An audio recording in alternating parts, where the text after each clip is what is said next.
muri the interview rero tukaba turi kumwe n'umwe mu banyamideli babigize umwuga akaba yaranegukanye ikamba rya Mr Africa. Murabizi rero yuko mu Rwanda tutaragira icyo gikorwa cyo gutora Mr Rwanda, ubu rero akaba ari we wegukanye iryo kamba rya Mr Africa. Ubu rero nta wundi akaba ari Jay Rwanda. Jay, amakuru yawe? Amakuru ni meza cyane, ndaho ndashima Imana cyane rwose, byose n'amahoro. Hanyuma Jay Rwanda nk'umuntu wegukanye ikamba rya Mr Africa, wabyakiriye ute? Ese wabifashe ute muri rusange? Urakoze, ni ikintu cyo kwishimira cyane, mbese ni intera umuntu aba ateye, ni amateka aba yanditswe atazigera asibikana, yaba ku giti cyanjye ndetse no ku muryango ndetse no ku gihugu aho nkomoka. Ni ikintu nishimiye, numvise ko ari intego runaka ngezeho. Mbere nari nzi umumodo, n'ubu ngubu ndacyari umumodo n'ubundi, niyo byameshije n'amahirwe kuba najya mu rushanwa bya Mr Africa. Ego. Hanyuma Jay, ibintu byo kuba umumodo wabitangiye ute? Ese byaje gute? Ni ibintu wiyumvagamo cyangwa ni ibintu wagiyemo gucya just ugahita wumva? Ukuntu nabitangiye, abantu bari ukuntu nambara, ubwo nitanye no gukora siporo cyane, bareba taye mfite, ukuntu nagendaga, bagakunda kumbaza cyane niba ndi umumodo. Kige ntago nende umumodo, aho nkunibaza ikintu abantu bose kuza bambwira tuzajyemo byakubera. Ikintu cyatumye mbijyamo, ntago navuga ngo cyane nifite inzozi zo kuzaba umunyamideli, zanjye zari ibindi. Akabazo k'amatsiko, ubundi imbere wumvaga uzaba nk'iki? Numvaga nzaba wenda nk'umukinnyi wa basket, cyangwa wenda nzaba nk'umu IT, kuko nibyo nigaga nibyo nakoraga, ariko kumura agenda akura kugenda ubona andi ma opportunity hanze, ugenda imitekerereze. Hanyuma rero nyuma yo guhitamo kuba umumodo, ese wumva umwuga w'ubumodo wabeshaho umuntu? Urakoze, mu Rwanda umwuga w'umumodo kuri ubu ngubu biracyagoye, ariko mu minsi iri imbere ntabwo bizaba bikigoranye nkuko bimeze ubu ngubu. Umwuga wo kuba umunyamideli hanze, umunyamideli akaba ariyo profession yawe wenyine ukora, cyane ko n'abenshi bavamo aba actors kenshi bakunda gukora abanyamideli nyuma bakajya gukina amafilme. Rero kuri ubu ngubu biragoranyeho gato, ariko mu myaka iri imbere bizaba byoroshye umurebe umunyamideli ari umwuga wenyine akora. Ni izihe tips waha nk'abandi bamodo bakiri hasi cyangwa abifuza kubikora kugira ngo bagere kure? Urakoze, ikintu cya mbere nababwira ni ugukunda ikintu ukora, kugikunda mvuga ni ukugihesha agaciro, kukijyamo ukigiyemo utavuze ngo ngiye kuba umumodo kuko wenda nshaka amafaranga vuba byihuse, cyangwa ngiye kuba umumodo kuko nshaka kumenyekana. Iyo ugikunze umenye ko babikora, umenya ni muri photoshoot ukamenya ko uzikora, umenya mbese umaze kubikunda. Icya kabiri ugomba gukora ni uko ujya mu babyigisha, either agence ibikora, kino mu agence gufasha ni ukumenya gutambuka, ni ukumenya gupoza muri kamera, ukamenya ukuntu ufata amafoto. Icyo ngicyo akenshi amagence akunda gufasha, nandika kurangira muri casting, yaba mu fashion shows cyangwa amakamasho agiye kuba, bakabikoza ko baba bazanye n'abantu babikora, bakaguhuza nabo noneho ugatangira nyine ugakora.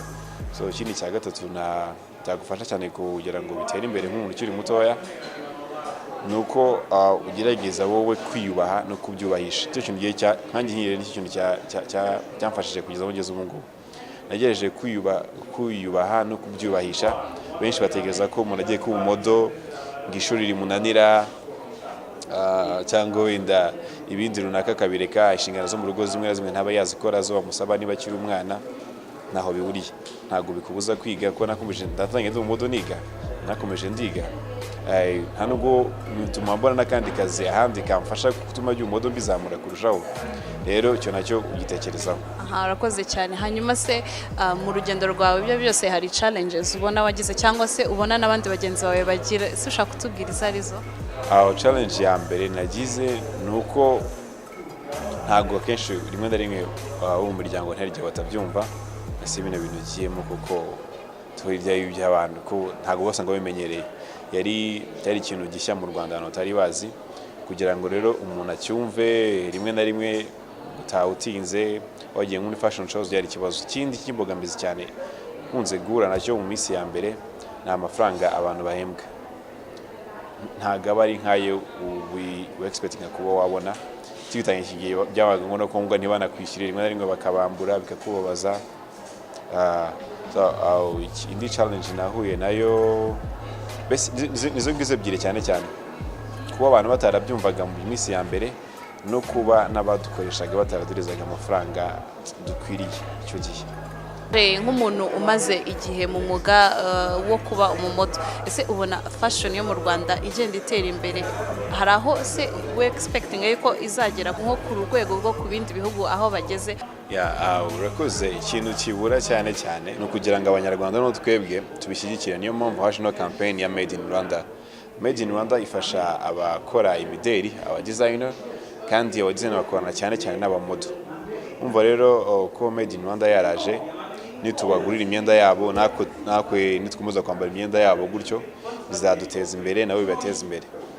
Ikindi gikeneye kongeramo ingufu nko ku ruhare rw'abamodo uri wongeye kuvugira cyane kuko ari ndiwe n'ama company yamamaza ama company yose y'ama telecommunication companies, y'aba financial institutions, mbese ibigo byose bigenda bifunguka n'ibisanzwe biriho kugira byajya bikoresha abamodo bahangaha kugira ngo ukoresha abantu ukuye ubona usanga ufite nka campaign runaka ugasanga ugiye gukoresha nk'amafoto y'undi muntu wo hanze cyangwa umunyamideli wo hanze ukuye kuri Google cyangwa amafoto uguze ku yandi masite runaka ari kuri foto ku mafaranga make ukaba wayikoresha. Izo ni kwakoresha abanyarwanda kugira ngo nabo bano bakora imyuga y'imideli nabo babone ko batera imbere, basanga ko basa neza birahura. Hanyuma hari ikindi abanyarwanda batarumva, ibintu bijyanye na makeup ku bahungu. Ese wasobanurira abanyarwanda muri make igihe umuntu akenera makeup nkayo w'umumodo ibyo byose ari igihe uzikenera, ese ntago bifatwa nko kuba ugiye kuba nk'umukobwa ukuntu? Urakoze. Ngo nkaje mu buzima bwanjye bwa buri munsi ntago nkenera makeup iyo noze ngisiga amavuta manumva biri aho ngaho, ariko ari photoshoot cyangwa ari amafoto runaka agomba kujya hanze agomba gukoreshwa, hari utuntu tumwe na tumwe nyine ugomba kwitaho gukora. Ariko ntago sinikireza ko abagabo cyangwa abahungu ubuzima bwabo bwa buri munsi bamwe mu byutse uroga ugafata byose ukabishyiraho no ku maso nahe kanaga ariko bimeze. Hanyuma umuntu kwinspira mu bintu byo kwambara w'umustar nini? Abanyispira ni menshi kuko nkunda kureba ama page menshi y'imyenda turebe kankubwira wo mu Rwanda sinkubwira wo hanze kuko hanze kenshi biterwa na brand, basanga ukunda kwambara brand imwe kurusha izindi. Ariko mu Rwanda harimo nka Moses Motions kora amasandali meza n'indi myenda kenshi iri ceremoniale myiza. Ku myambaro yakorera no mu Rwanda cyangwa ya Made in Rwanda, mu by'ukuri ni imyambaro myiza pe, urambara ukabona uraberewe, ahubwo wenda hari abantu babyitiranya kuko hari abakora imyenda myiza kuko ureba wambara ukabona ugasanga udoze neza ni mwiza, ariko hakaba n'abandi bakora indi nyine idafite karite nk'ayindi.